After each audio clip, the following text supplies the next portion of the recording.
জয় কৃষ্ণকালী মায়ের জয়। বাবা বৃন্দাবন থেকে আসছেন দুদিন, কাল থেকে উপোস আছেন। বাবা একটা গান লিখেছে। বাবা আজকার ভক্ত নয়, বাবা কিন্তু বহু দিনের ভক্ত।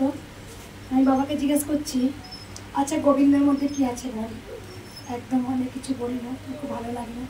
দেখো আমি সারাদিন তো ভক্ত দেখি, তারপরে মনে হয় যে আমি গোবিন্দের কথা শুনতে খুব ইচ্ছা করে।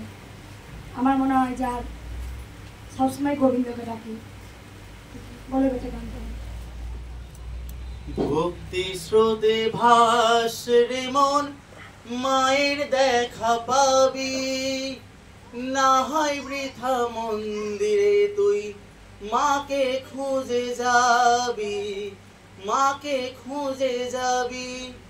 ভক্তি স্রোতে ভাসরে মন, মায়ের দেখা পাবি।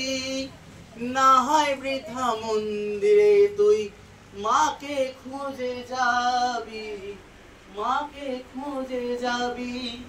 মা থাকেন মন্দিরেতে, আবার থাকেন না।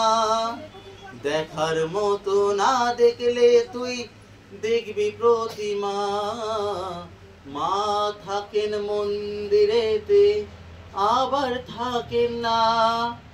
দেখার মতো না দেখলে তুই দেখবি প্রতিমা। ভক্ত জনের দেন মা দেখাও, ও ভক্ত জনের দেন মা দেখা।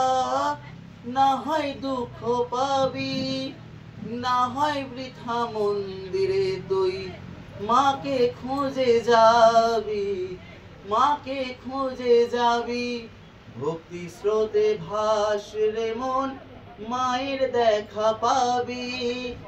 না হয় বৃথা মন্দিরে তুই মাকে খুঁজে যাবি। দেখেছে মায়ের যত ছিলেন ভক্তজন, ভক্তি যোগে মাকে তারা করেছেন আপন। দেখেছে মায়ের যত ছিলেন ভক্তজন, ভক্তি যোগে মাকে তারা করেছেন আপন। ডাকবি যখন মামা বলে, ও ডাকবি যখন মামা বলে, মাকে খুঁজিস তুই। হয় না যেন এক ভিন্ন, কভু ভুলে দুই, কভু ভুলে দুই। ভক্তি স্রোতে ভাসরে মন, মায়ের দেখা পাবি। না হয় বৃথা মন্দিরে তুই মাকে খুঁজে যাবি, না হয় বৃথা মন্দিরে তুই মাকে খুঁজে যাবি। ওই যে আপনি বলেন না যে যেই কৃষ্ণ সেই কালী, ওই জন্য বললাম যে লাস্টে যে দুই ভিন্ন করিস না, তবে মাকে খুঁজে যাবি। একদম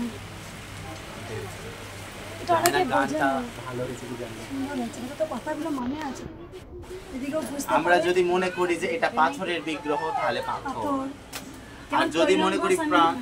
কৈলাম গোস্বামী তিনি যখন সাধনার পর্বতে ধ্যান করছেন, তখন তিনি আবার বলছেন ভগবান তুমি আছো, তখন ফিডব্যাক আসছে আছো, তখন আবার বলছে ভগবান তুমি নেই, তখন সঙ্গে সঙ্গে বলছেন নেই। মানে যে কেউ যদি বলে ভগবান তুমি আছো, তার কাছে আছে। কেউ যদি বলে নেই, তার কাছে নেই। আমাকে একজন জিজ্ঞেস করেছিল, অনেক সিনিয়র বয়স্ক, তো আমি